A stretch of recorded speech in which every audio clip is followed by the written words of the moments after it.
segalanya lebih dalam. Ku menyembah dalam roh dan kebenaran. Tinggikan Kau melebihi segalanya, lebih dalam. Ku menyembah dalam roh dan kebenaran. Ku tinggikan Engkau Tuhan, melebihi segalanya, lebih dalam. Ku menyembah dalam roh dan kebenaran selamanya.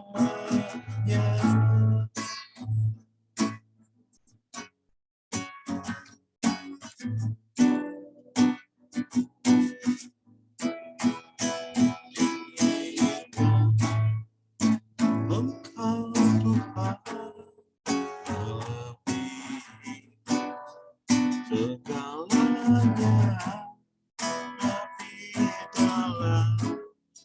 Ku menyembah dalam roh dan kebenaran, dalam roh dan kebenaran, dalam roh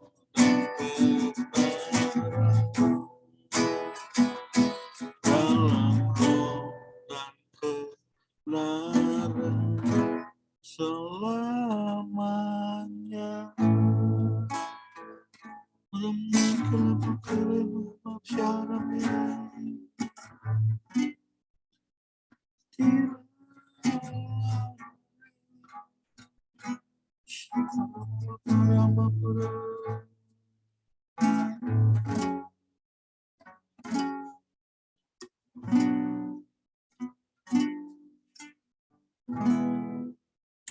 Terima kasih Tuhan, terima kasih Tuhan.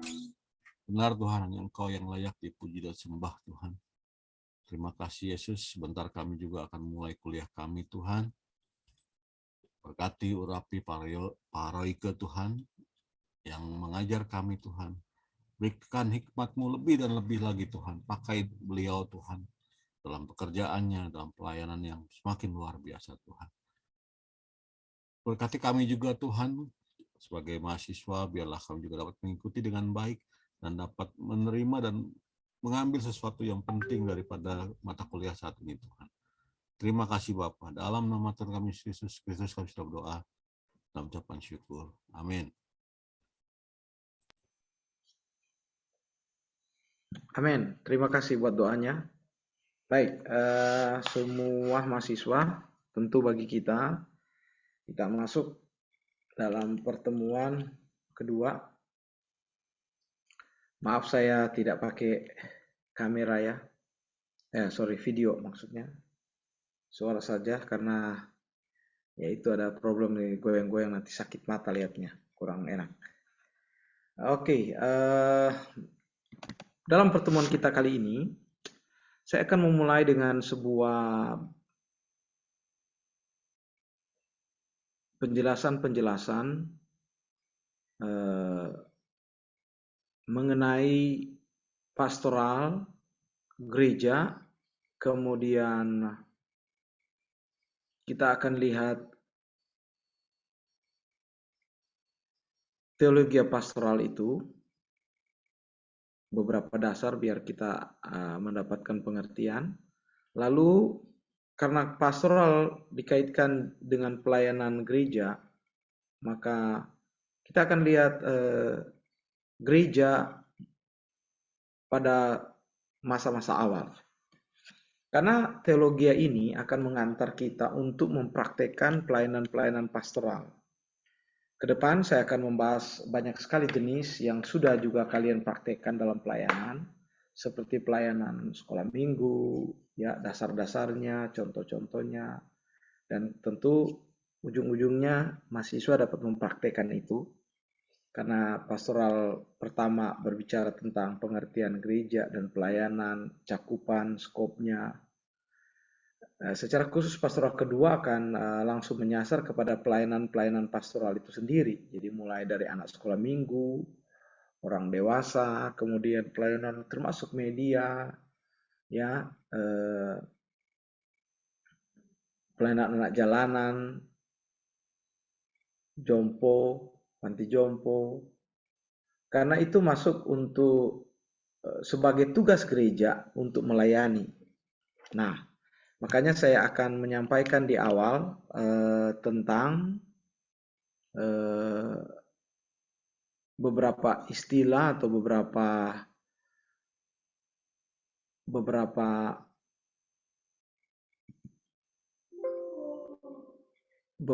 parameter, beberapa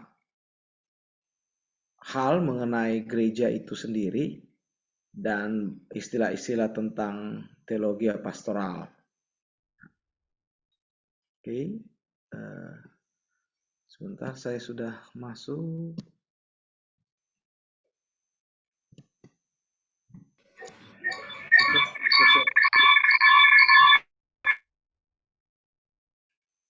Saya bisa share screen nggak ya? Saya share screen. Oke, sorry. Ya, jadi kita akan membahas tentang pendahuluan mengantar kita ke arah pastoral, teologianya, kemudian bagaimana kehidupan dan ciri khas dari gereja di masa-masa awal atau yang kita kenal dengan gereja mula-mula. Ya. Nah, di era globalisasi abad ini membuat tantangan-tantangan pastoral di gereja menjadi semakin kompleks, ya, dan saling berkaitan satu sama lain. Apakah itu faktor dari pastor atau gembalanya, penginjil, pelayan-pelayannya, hamba Tuhan lainnya, ataupun faktor dari jemaat itu sendiri atau anggota gereja. Pesatnya perkembangan teknologi menjadikan persoalan-persoalan jemaat berada di antara persoalan kemajuan dari era globalisasi, ya, baik itu ekonomi, budaya, politik, keamanan, sosial, pendidikan, dan lainnya. Jadi tidak heran apabila berbagai strategi pengembalaan yang dilakukan terhadap persoalan jemaat berubah-ubah dengan pesat.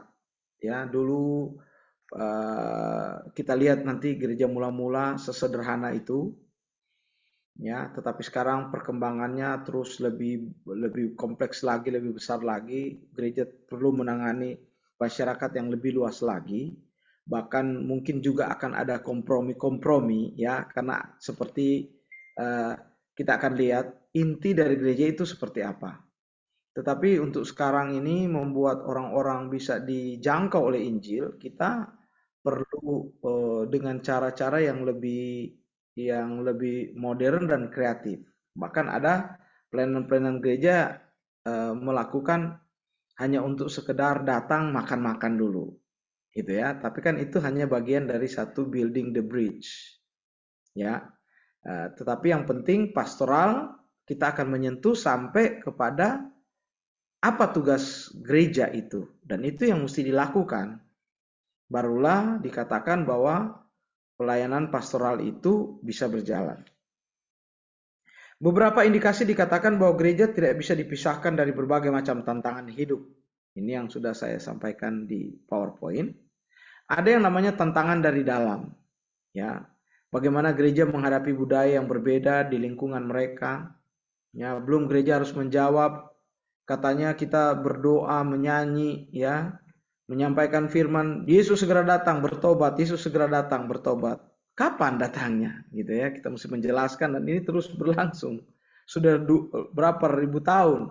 2000 tahun, ya. Bahkan sejak Injil ditulis sudah menulis tentang Yesus datang.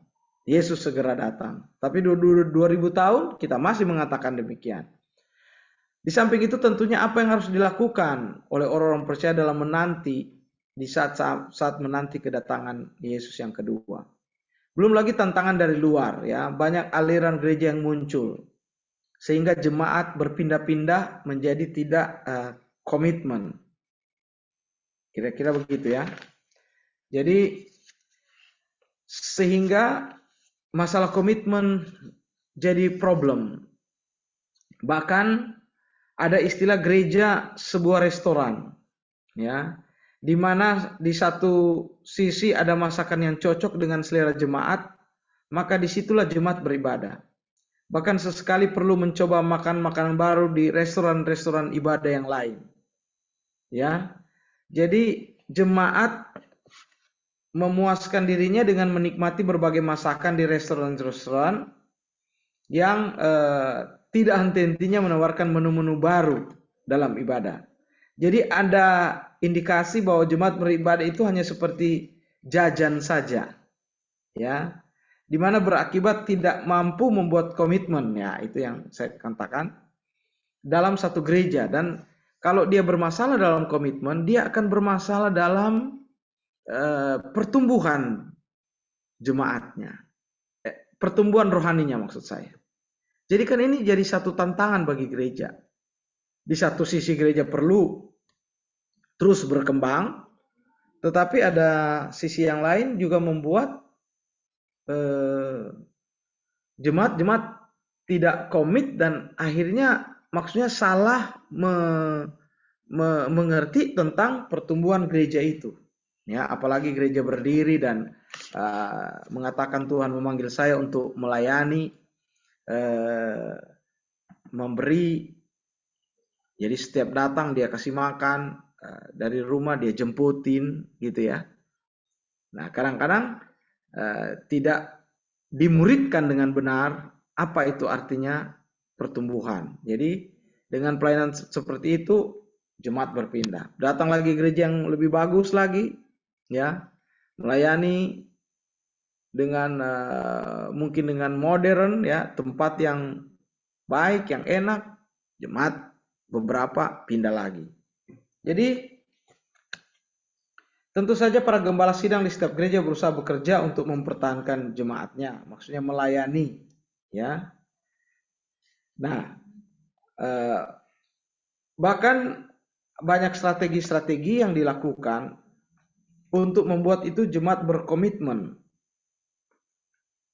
Contohnya dengan membuat sebuah kelas-kelas begitu ya, pastoral counseling. Jadi kita lihat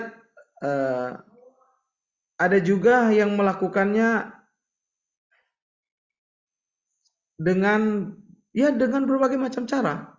Ya, tentu yang dari yang benar, ada juga yang tidak benar gitu ya. Ya. Tetapi walaupun begitu, ada juga yang muncul yang menganalisis bahwa ya jemaat berpindah karena memang mereka gereja di mana dia ada itu tidak menjawab kebutuhannya. Makanya terjadi perpindahan. Makanya kita sering melihat bahwa apa yang mesti dilakukan. Sebagai gembala, dia punya tanggung jawab moral kepada Tuhan untuk mengembalakan dengan baik sehingga jemaatnya itu bisa bertahan dan bertumbuh. Sehingga ada catatan yang mengatakan bahwa sebagai gembala, maka apa yang mesti dia lakukan? Ya. Apa yang mesti dilakukan sebagai seorang gembala? Dikatakan begini, yang pertama, gembala seharusnya melakukan pekerjaan etika pastoral. Maksudnya apa? Pelayanan seorang pendeta gembala berada pada dua sisi yang saling terkait, yaitu sebagai hamba Kristus yang melayani anggota jemaat. Karakteristik pelayanan seorang hamba telah diuraikan, ya, kita bisa lihat bahwa dia harus sama seperti melayani sebagai seorang hamba, dia harus benar-benar rendah hati, ya. Dia harus sebagai seorang hamba berbicara tentang kewibawaan Injil. Kepercayaan Allah kepada seorang pendeta untuk menyampaikan kebenaran Injil merupakan satu pelimpahan tugas dan otoritas. Ya, jadi dia benar-benar harus berkomitmen, bertanggung jawab untuk setiap jemaat bisa diselamatkan. Ya.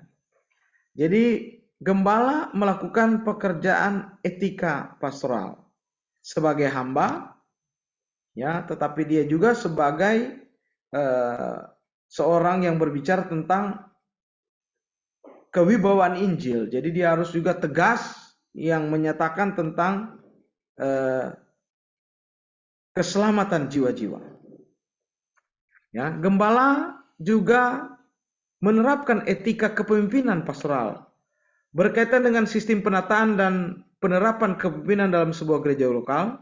Seorang gembala harus hendaknya menyadari bahwa posisinya berada dalam sistem tersebut, bukan di luar. Artinya, ketika peraturan dan kewajiban disepakati bersama, diberlakukan, tidak ada pengecualian, termasuk gembala itu sendiri.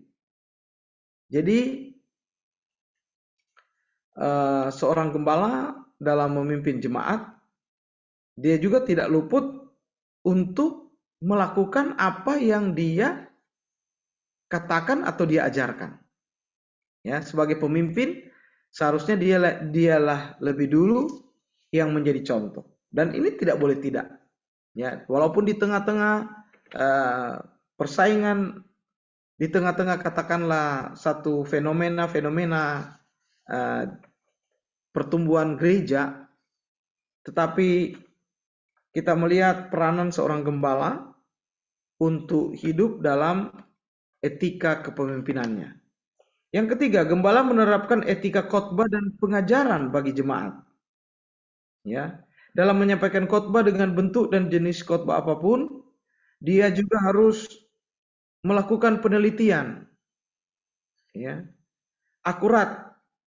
Dia harus juga menguasai penafsiran, ya, menafsirkan.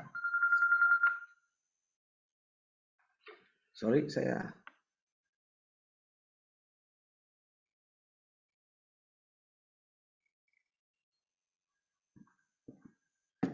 ya, jadi dia juga harus bertanggung jawab untuk menafsirkan firman Tuhan yang baik dan benar. Ya, dia harus juga menyertakan data-data, rujukan-rujukan ayat-ayat firman yang tepat. Jadi dalam menyampaikan khotbah, dia juga harus bertanggung jawab. Yang keempat, gembala juga harus mampu mengembangkan hubungan internal dan eksternal. Ya. Banyak terjadi konflik di kalangan para pelayan Tuhan yang adalah gembala. Hal ini lebih disebabkan oleh sikap mental pribadi para pendeta atau gembala itu. Ya, seperti bagaimana dia membawa hubungan di antara pelayan-pelayan itu sendiri, antar pendeta. Dia tidak boleh ada iri hati, ya, tidak boleh ada isu kesukuan, atau tidak boleh ada arogansi intelektual, arogansi kekuasaan, dan lain sebagainya. Jadi dalam tantangan gereja sebagai seorang pastor, sebagai seorang gembala, dia itu harus juga mengembangkan satu hubungan-hubungan baik ke dalam maupun keluar dengan baik. Salah satu tantangan juga gereja-gereja sekarang ini bagaimana kita membangun pendeta-pendeta, pemimpin, gembala, membangun hubungan-hubungan yang baik dengan pemerintah. Kadang-kadang tanggung jawab karena pemimpin kita cuek, ya, tidak mau membangun hubungan dengan pemerintah, Yang menjadi korban ada pelayanan kita, misalnya ditutup, ya, diganggu, ya. Mungkin tidak ada pembelaan karena kita gagal membangun satu hubungan-hubungan yang baik secara eksternal.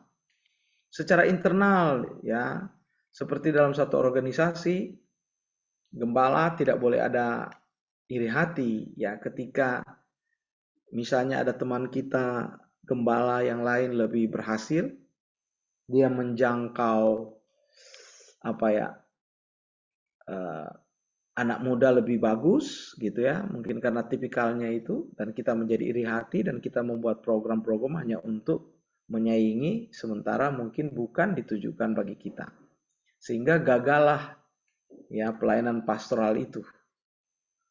Jadi sangat juga ditentukan oleh seorang pemimpin yang mampu mengembangkan hubungan internal dan eksternal. Yang kelima juga, gembala wajib mempunyai kualitas spiritual yang dapat menjadi teladan bagi jemaat. Sering terjadi kekeliruan dalam penilaian kualitas spiritual seorang. Ya. Jadi kualitas spiritual itu tidak ditentukan oleh penampilan atau perbuatan yang bersifat spektakuler, ya. Karena kita harus juga mengerti bahwa kualitas spiritual kan itu berbicara tentang buah-buah, ya, karakter Roh Kudus. Jadi kita harus dapat membedakan karunia kadang-kadang gift, ya, dengan buah Roh Kudus. Artinya juga perlu pembangunan spiritual yang memunculkan karakter Kristus. Ya. Contoh Raja Daud dan Raja Saul, ya. Raja Saul penampilannya luar biasa. Ya. Bukan berarti dia tidak dipakai Tuhan, dia dipakai juga Tuhan. Tetapi akhirnya karena dia tidak taat sepenuh, ya. Berbeda kadang mungkin Daud memulai dengan masih muda, banyak orang memandang remeh termasuk kakak-kakaknya. Tapi karena dia punya spiritual yang kuat, yang punya iman yang kuat dan punya karakter bertumbuh, maka dia bisa berhasil melakukan tujuan Tuhan, ya. Kalau dalam hal ini kan berhasil melakukan pelayanan ya pastoral. Jadi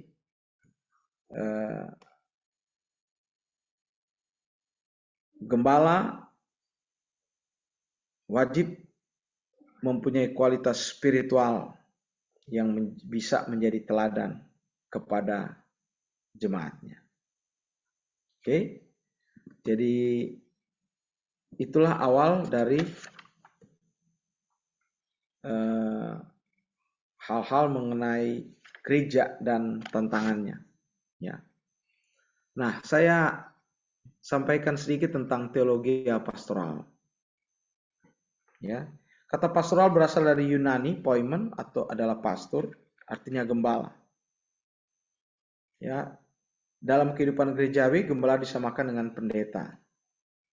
Ya, tapi kalau kita lihat bahwa pendeta yang mengacu di sini kepada pelayanan gembala, yaitu Yesus sendiri, untuk melayani tanpa pamrih, bersedia memberikan pertolongan, pengasuhan kepada para pengikutnya, bahkan rela mengorbankan nyawanya.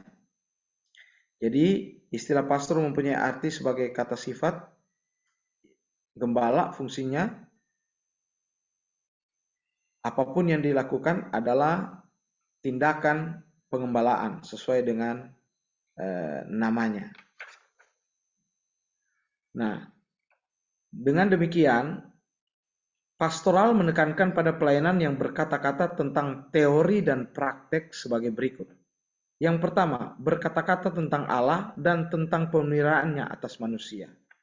Yang kedua, manusia yang menerima atau mengalami pemeliharaan Allah itu, namun objek pelayanan pastoral adalah menyelamatkan jiwa-jiwa, yaitu artinya manusia seutuhnya yang sudah menjadi anggota kerajaan Allah.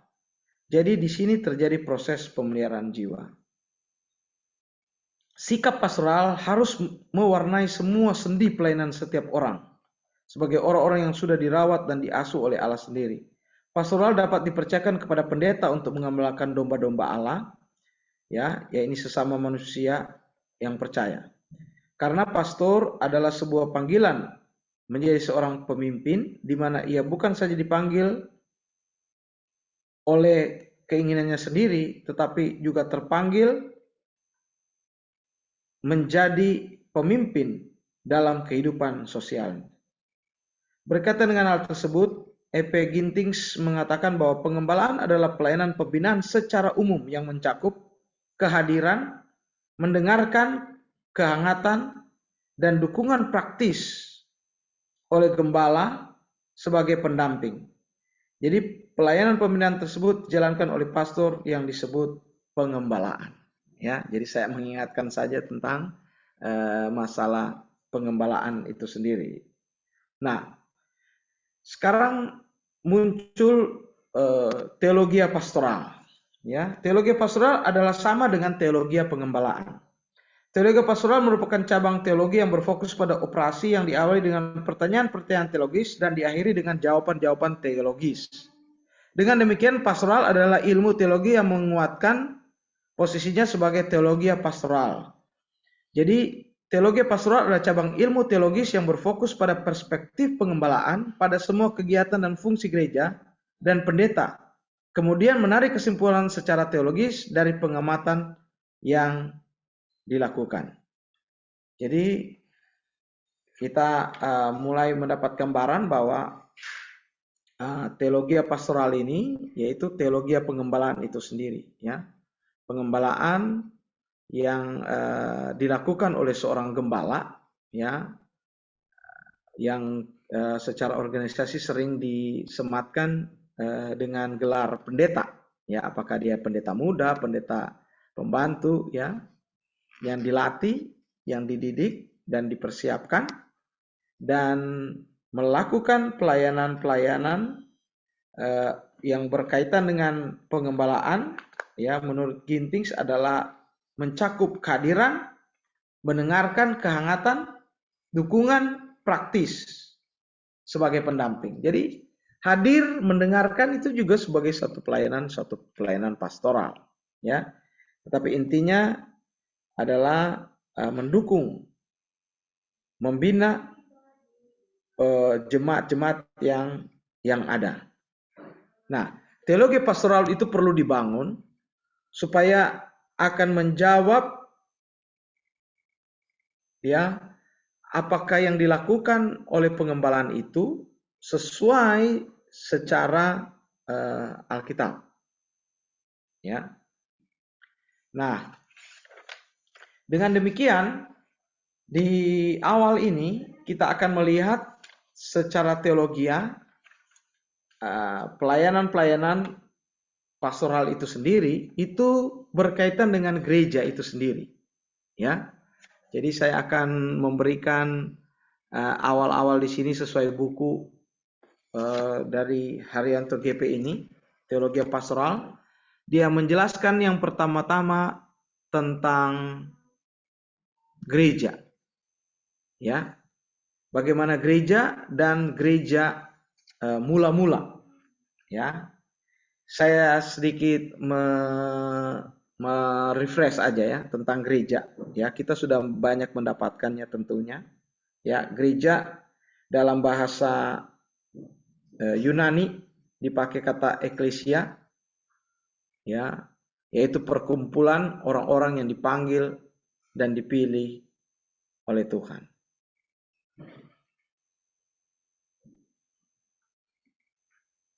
Eklesia mengandung arti pertemuan, ya. Jadi sifat asas eklesia juga adalah setempat.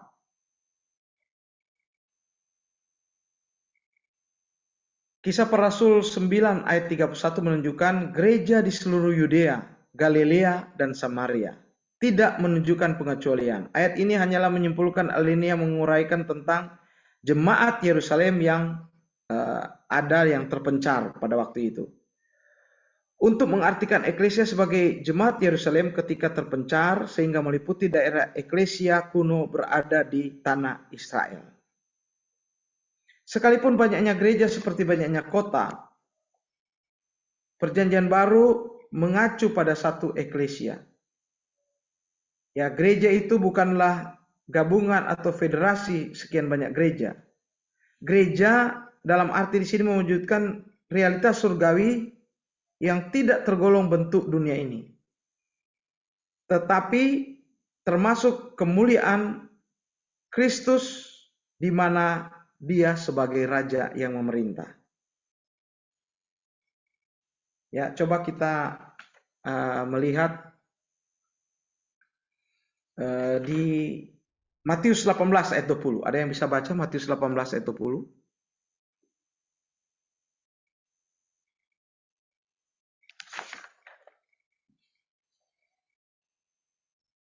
Ya, saya Pak bisa baca Pak. Ya. Ya.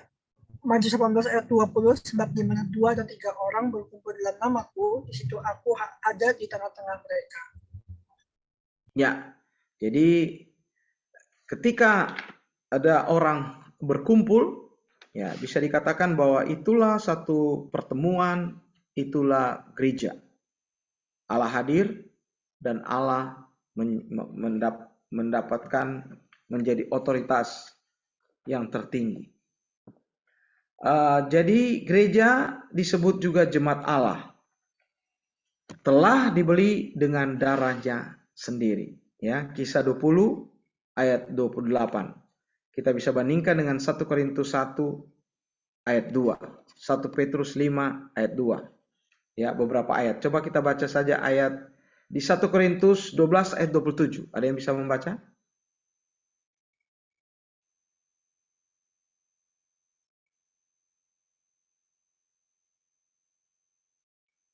Satu Korintus berapa Pak? 12 ayat berapa? Ayat 27. 1 Korintus 12 ayat 27. Kamu semua adalah tubuh Kristus dan kamu masing-masing adalah anggotanya. Amin. Ya, jadi gereja disebut juga satu tubuh, ya, Kristus sendiri sebagai kepala, ya, yang memegang otoritas tertinggi. Ya, itu pengertian dari gereja sebagai penyegaran saja. Arti gereja itu sendiri. Nah, kalau kita lihat gereja di Yerusalem, ya, kita membaca di dalam Kisah 2 ayat 17, maka kelompok, ya, orang-orang yang percaya ini menyebut dirinya adalah sisa Israel yang terpilih dan ditentukan untuk mendapatkan keselamatan di Sion. Coba kita baca Kisah 2 ayat 17. Kisah 2 ayat 17. Akan terjadi pada hari-hari terakhir, demikianlah firman Allah, bahwa aku akan mencurahkan rohku ke atas semua manusia, maka anak-anakmu laki-laki dan perempuan akan bernubuat, dan teruna-terunamu akan mendapat penglihatan-penglihatan, dan orang-orangmu yang tua akan mendapat mimpi. Amin. Ya, jadi gereja di Yerusalem ini mendapat satu bagian di dalam satu agama Yahudi yang mereka sebut sebagai sekte orang Nasrani. Ya. Kelompok ini kurang atau agak ditolerir oleh agama Yahudi selama kira-kira 30 tahun sejak keberadaan di Yudea. Ya. Sifat khas Yahudi di gereja Yerusalem ini terus diperhatikan. Para anggotanya mengindahkan kewajiban-kewajiban Taurat dan mereka percaya tentang kebaktian di bait suci. kepercayaan khas bahwa Yesus dari Nazaret adalah Mesias Israel.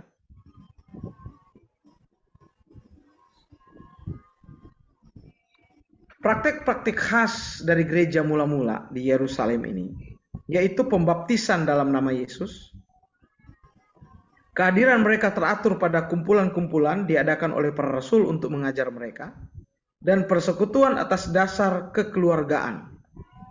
Ya, kalau kita mau melihat Lukas, dia memecahkan roti dan berdoa. Coba kita baca Kisah 2 ayat 41 sampai 46.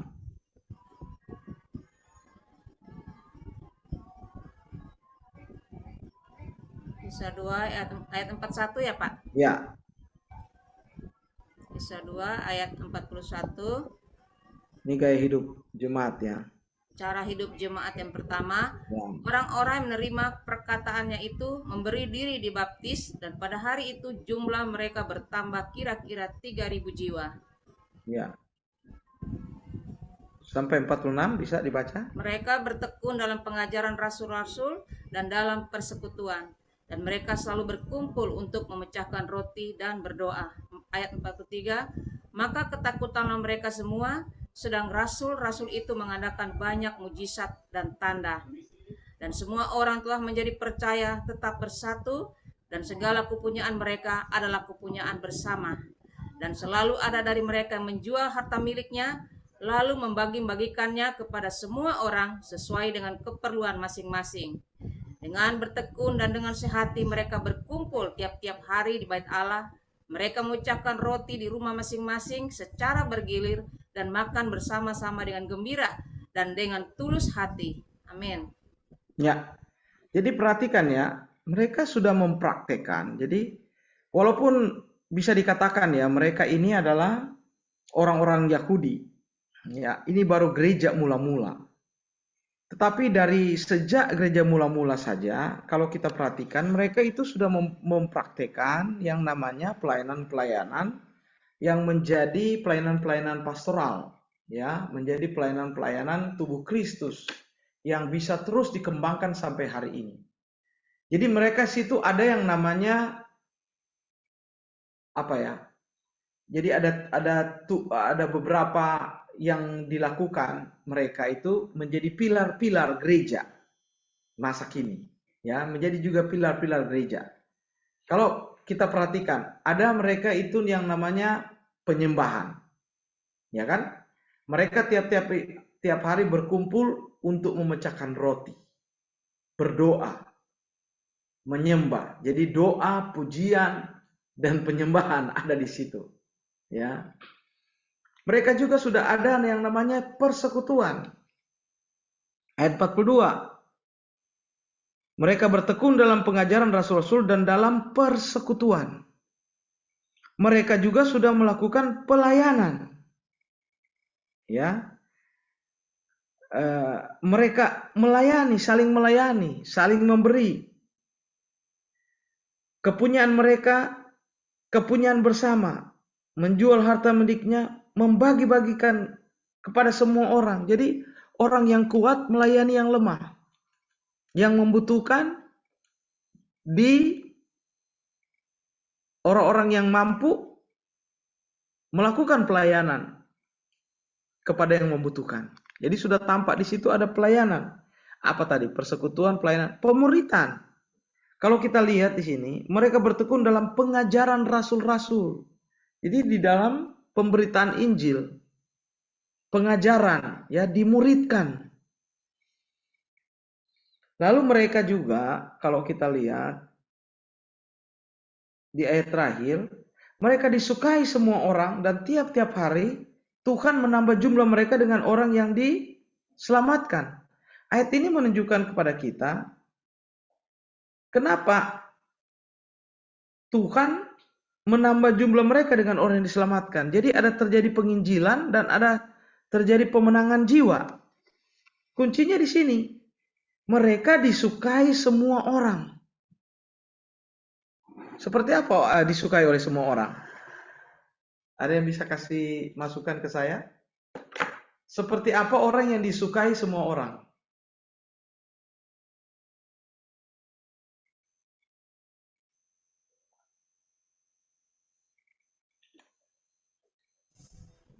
Hidupnya baik, Pak. Benar, penuh kasih. Penuh kasih, Ya, dia suka memperhatikan orang. memperhatikan ya.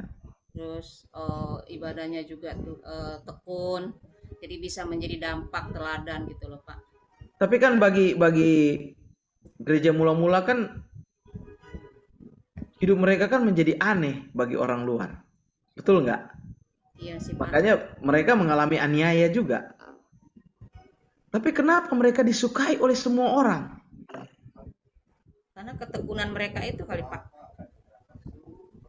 Ya, jadi kalau kita lihat di sini sebenarnya disukai kan karena perbuatan-perbuatan mereka, perbuatan-perbuatan yang nyata. Betul ya? Kan orang menyukai kita karena dia melakukan perbuatan yang nyata, bukan cuma teori. Iya, betul, Pak. Jadi gereja sebenarnya dari dulu, pastoral ini, itu perbuatan-perbuatan yang nyata. Terus yang kedua, mereka memang memiliki karakter. Kita menyukai orang kalau dia suka senyum, betul ya? Ramah. Ya kan? Jadi karakter apa ya? Karakter yang baik. Sukacita, semangat. Kita kan senang berteman dengan orang yang semangat, betul nggak? Kalau orang itu malas, nggak semangat, pesimis, kita nggak mau berteman dengan orang seperti itu sebenarnya. Jadi kalau saya lihat ini gereja mula-mula ini luar biasa sebenarnya kan. Itu sudah menampakkan sebenarnya sesuatu baik dari pasturnya. Jadi gereja mula-mula ini dipimpin oleh 12 rasul. Dan yang dituakan itu Petrus. Gitu ya. Jadi modelnya seperti itu. Dan dia sudah membentuk pelayanan meja sudah ada, pelayanan diaken sudah ada, pelayanan untuk orang-orang miskin sudah berjalan ya. Ya terutama mereka ya memang melakukan banyak mujizat ya lewat pengajaran-pengajaran yang mereka sampaikan karena mereka menerima dari Yesus sendiri. Jadi kita lihat gereja Yerusalem kemudian bertumbuh menjadi besar, ya. Dan walaupun secara khas bahwa mereka memang mempraktekkan Taurat, ya. Makanya ada perselisihan dengan Paulus kan? Ada perselisihan karena nanti kita akan lihat gereja berikutnya adalah Yahudi dan non-Yahudi. Kalau di gereja Yerusalem adalah orang-orang Yahudi. Tetapi mereka tetap berhubungan dengan orang-orang yang non-Yahudi. Mereka telah menerima juga sebagai satu kegerakan gereja ya setelah Yerusalem. Karena memang jelas Yesus mengatakan pergilah ke seluruh dunia. Ya kan? Jadikanlah semua bangsa murid Tuhan. Walaupun secara khas gereja di Yerusalem ini adalah gereja yang sudah mempraktikkan satu kehidupan pelayanan yang luar biasa, tetapi secara khusus mereka adalah orang-orang Yahudi yang beberapa mereka terus dibina, mereka mempraktikkan beberapa gaya-gaya kehidupan Taurat, ya. Oke. Itu gereja di Yerusalem. Ada juga gereja di Antioquia. Nah, ini campuran Yahudi dan non-Yahudi. Dan Kisah 13 ayat 1. Coba ada yang bisa membaca Kisah 13 ayat 1?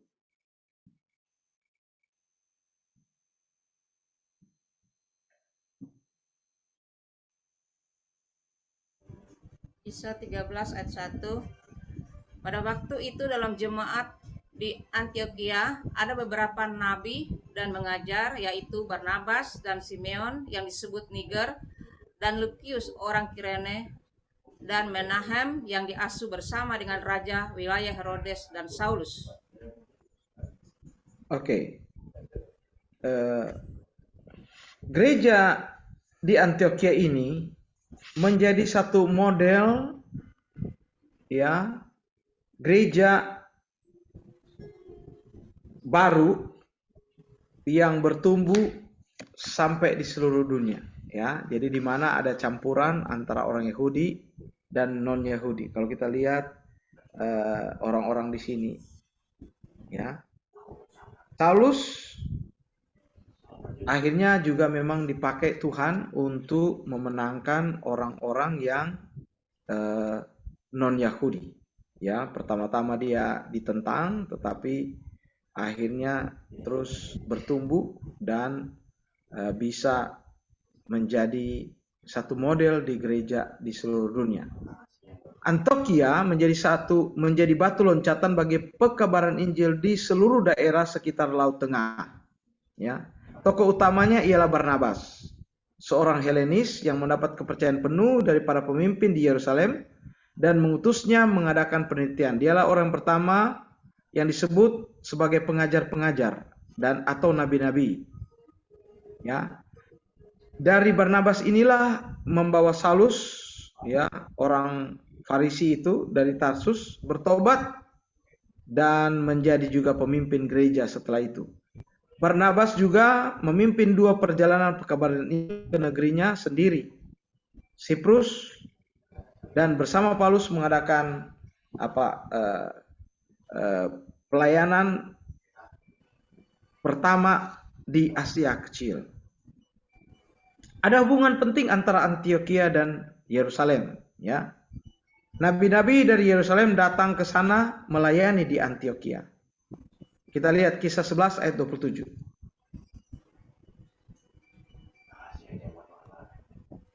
Coba membaca Kisah 11 ayat 27. Kisah 11 ayat 27. Pada waktu itu datanglah beberapa nabi dari Yerusalem ke Antioquia. Ya. Jadi ada hubungan antara gereja Antioquia dan gereja Yerusalem. Gereja Yerusalem pergi untuk mengabarkan atau mengajar, karena memang di Yerusalem kan banyak rasul-rasul di sana. Tapi Alkitab juga mencatat dari Antioquia juga pernah ada hubungan juga dalam membantu. Pada waktu di Yerusalem jemaatnya terjadi kelaparan. Coba kita baca Kisah 11 ayat 29.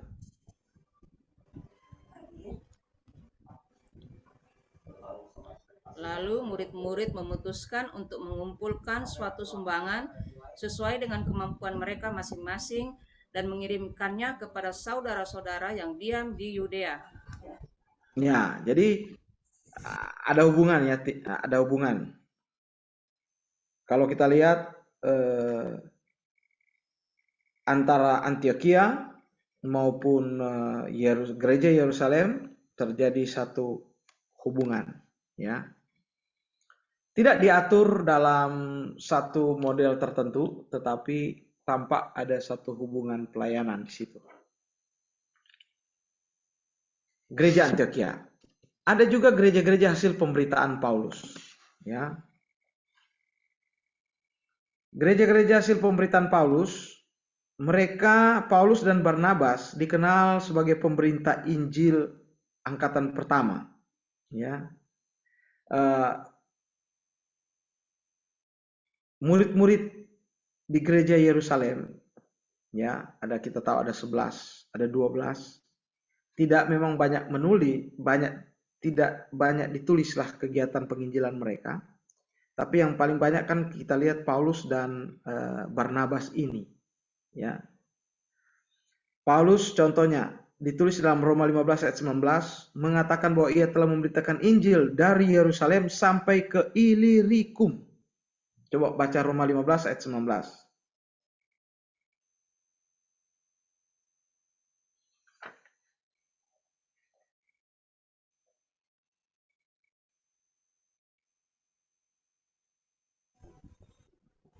Roma 15 ayat berapa, Pak?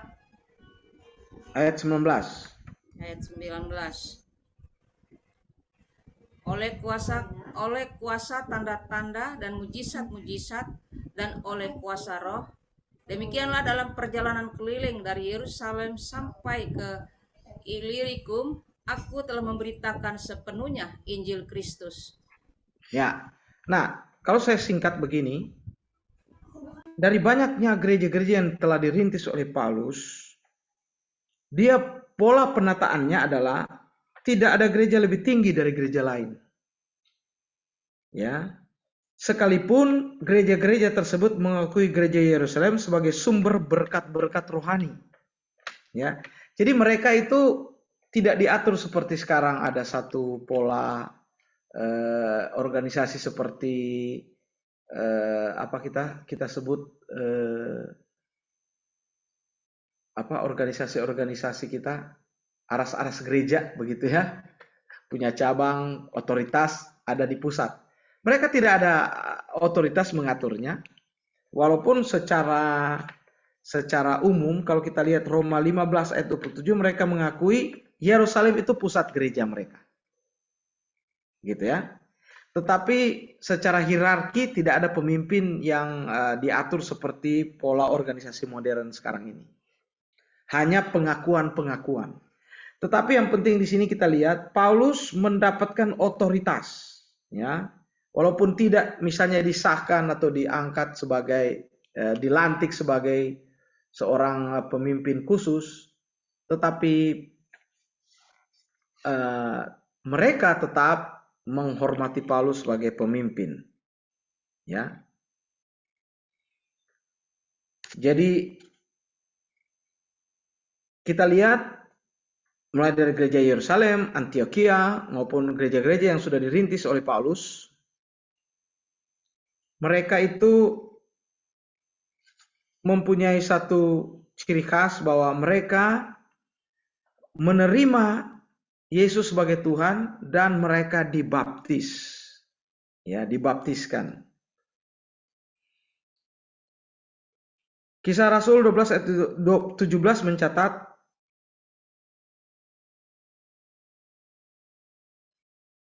bahwa ada kepemimpinan setelah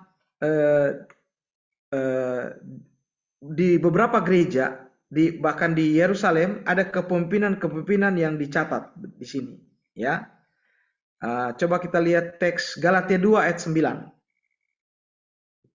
Dan setelah melihat kasih karunia yang dianugerahkan kepadaku, maka Yakobus, Kefas dan Yohanes yang dipandang sebagai soko guru jemaat berjabat tangan dengan aku dan dengan Barnabas sebagai tanda persekutuan supaya kami pergi kepada orang yang tidak bersunat dan mereka kepada orang-orang yang bersunat. Ya. Kisah 12 ayat 17. Tetapi Petrus memberi isyarat dengan tangannya supaya mereka diam, lalu ia menceritakan bagaimana Tuhan menuntunnya keluar dari penjara. Katanya, beritahukanlah hal ini kepada Yakobus dan saudara-saudara kita. Lalu ia keluar dan pergi ke tempat lain. Jadi di dua teks ini dijelaskan bahwa Yakobus menjadi pemimpin jemaat di Yerusalem sehingga kematiannya sebagai martir sekitar 62 Masehi, ya. Jadi sebenarnya kepemimpinan pertama itu ada di 12 rasul, terlebih kepada Petrus dan Yohanes.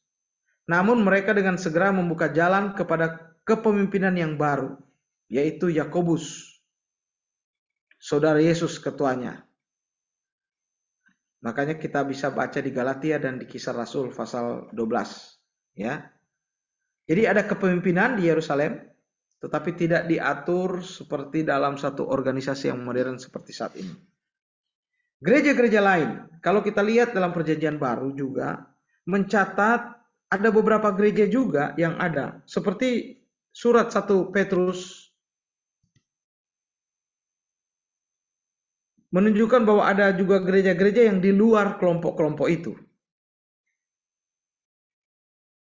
Dan kalau kita baca 1 Petrus, maka tampaknya ada juga gereja yang ada di Pontus, Galatia, Kapadokia, Asia, dan Bitinia. Sementara area-area itu kan tidak dimasuki oleh Paulus. Jadi kita tahu area-area di luar Yerusalem itu paling banyak kan dirintis oleh Paulus. Tetapi Paulus pernah berkata dalam Kisah 16 ayat 67, tidak memasuki daerah Pontus, Galatia, Kapadokia, dan Asia. Sementara di 1 Petrus menunjuk bahwa ada gereja-gereja di situ. Gereja-gereja di situ terus bertumbuh, di mana mereka juga ada kepemimpinan-kepemimpinan penatua yang mengatur urusan gereja itu untuk terus berkembang dan terus berkembang. Jadi bisa dikatakan bahwa model gaya hidup gereja mula-mula mengenai hidup dan organisasi gereja pada umumnya sedikit sekali kita mengetahui, kecuali dengan gereja Yerusalem. Namun dengan yakin kita bisa mengatakan bahwa gereja-gereja itu mengakui Yesus sebagai Tuhan. Perbedaan-perbedaan organisasi, bentuk pelayanan, pola pemikiran, tingkat moral, prestasi barangkali lebih besar daripada apa yang kita bisa tahu. Walaupun mereka tidak membentuk satu kesatuan yang jelas, mereka dipimpin oleh Alkitab mencatat bahwa Kristus dan kewibawaan ilahi, ya, yang dimiliki oleh para rasul dan para pemimpin-pemimpin di gereja itulah yang membangun gereja itu menjadi kuat dan melayani jemaat. Ya, dan saya menulis di buku ini satu kesimpulan bahwa gereja adalah persekutuan kaum beriman yang percaya kepada Allah dalam Yesus Kristus yang dijiwai atau dikuatkan oleh Roh Kudus, dan jemaat adalah semua orang yang telah dibaptis menjadi anggota gereja. Itulah yang di catatan di Alkitab mengenai jemaat atau di gereja pada mula-mula, yang menyatakan mereka adalah orang-orang yang beriman kepada Yesus Kristus sebagai Tuhan, dibaptis, dan selalu dikuatkan, ya, pergerakannya dijiwai oleh Roh Kudus itu sendiri. Oke. Nah, ini menjadi satu dasar dari satu pastoral di mana Roh Kudus bergerak dan membawa jemaat-jemaat dengan satu tujuan, yaitu percaya kepada Yesus Kristus, ya, dan melakukan satu pelayanan-pelayanan yang secara khusus, yaitu pembaptisan, untuk menyatakan orang-orang percaya dan menerima Yesus. Jadi itulah kenapa sampai sekarang, walaupun pembaptisan menjadi perdebatan apakah dia percik atau dia diselam, tetapi ini tetap menjadi satu pengakuan gereja. Kalau dia ingin menjadi anggota gereja, dia harus dibaptis, ya, walaupun keselamatan kita percaya di dalam hati, mengaku dengan kata-kata, tetapi selalu dibuktikan dengan satu pengakuan dalam baptisan. Ya, itulah nanti pastoral nanti ke depan adalah membawa jiwa-jiwa untuk percaya kepada Yesus. Apapun itu. Apakah dia melayani orang jalanan, apakah dia menjadi panti jompo, apakah dia melayani pelayanan media dan sebagainya, tetap ujung-ujungnya adalah untuk orang percaya kepada Kristus, ya, dan menjadikan dia dengan berani mengakui bahwa dia adalah orang jemaat yang beriman dan bertumbuh, ya. Jadi ada satu pengakuan begitu, ya. Jadi dari dulu gereja, walaupun mengenal aniaya, mereka tetap maju untuk dibaptis karena itu satu pengakuan, satu keberanian, ya. Nah, ini kenapa saya mesti sampaikan ini di awal sebagai satu langkah pelayanan, karena nanti di ujung iman kita adalah satu pengakuan Yesus menjadi juru selamat kita. Kita percaya kepada Yesus. Bab jangan sampai kabur, ya. Jangan sampai Kayak gender itu nggak jelas gendernya. Ya. Nah, ini pelayanan pastoral harusnya seperti ini. Ya, menjadikan orang-orang itu untuk beriman, percaya kepada Allah di dalam Yesus Kristus. Ya, ini memang sangat eksklusif ya. Ya. Dan terus bergerak bersama Roh Kudus dan dengan berani menyatakan diri dia adalah pengikut Kristus. Ya, ini akan menjadi dasar dalam pelayanan-pelayanan pastoral selanjutnya. Apapun tujuannya adalah orang-orang untuk percaya. Sebab kadang-kadang tujuan gereja mulai bergeser kepada berkat, kepada apa ya, kepada sesuatu yang bukan pada intinya. Bukan berarti itu salah. Makanya kita sebagai pengkhotbah bukanlah sebagai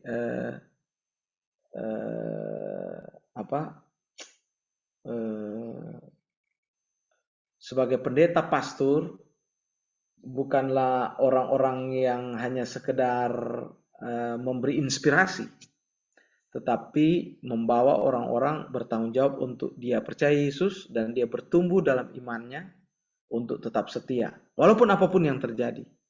Sebab kita percaya bahwa Tuhan memberkati jemaat Tuhan, tetapi dalam keadaan-keadaan sulit apapun, kita tetap melatih dalam pastoral untuk jemaat berpegang kepada iman di dalam Yesus.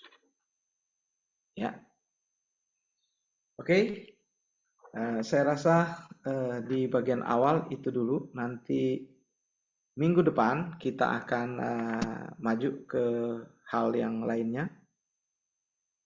Dan nanti RPS saya akan sampaikan minggu depan ya. Saya akan sampaikan. Oke. Sampai di sini ada yang mau bertanya? Sebentar lagi. Kalian ada pelajaran apa setelah ini? Ada chapel, Pak, jam 7.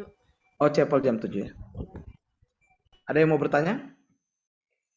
Ini baru dasar saja bagaimana gereja di mula-mula mengingatkan kita tentang pastoral dan teologi yang mengikutinya. Minggu depan saya harapkan kita akan lebih dalam lagi tentang 3 tugas gereja. Ya, ada 3 tugas gereja yang hubungannya dengan pengembalaan. Dan ini akan mewarnai seluruh pastoral dimanapun pelayanan kita berada. Ada tugas-tugas gereja yang harus menjadi dasar. Kita akan bahas minggu depan. Oke. Tidak ada yang mau bertanya? Silakan pimpin untuk kita berdoa. Ya, makasih Pak untuk hari ini. Ya, kita semuanya berdoa sebelum kita akhiri mata kuliah hari ini. Bapak, terima kasih Tuhan untuk penyertaan-Mu dalam mata kuliah hari ini Tuhan. Kami percaya Tuhan apa yang kami diskusikan, apa yang kami dengarkan Tuhan, itu akan bermanfaat bagi kami Tuhan di kemudian hari dalam lapangan pelayanan yang kami lakukan pribadi demi pribadi Tuhan. Bapak terima kasih, sertai Pak Royke, berkati, urapi. Selagi kami juga akan melakukan chapel Tuhan, kau juga sertai kami Tuhan. Terima kasih Bapak. Dalam nama Tuhan kami Yesus Kristus, kami sudah berdoa dan ucapkan syukur. Amin. Oke, baik. Jangan dulu keluar, saya akan absensi dulu. Bentar.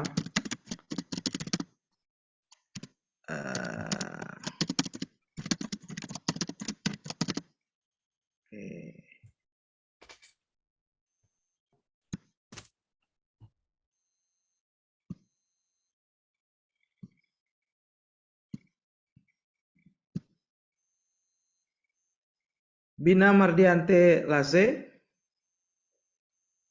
mana suaranya? Iya, dia Pak. Oke, Elman Marunduri, Pak Elman.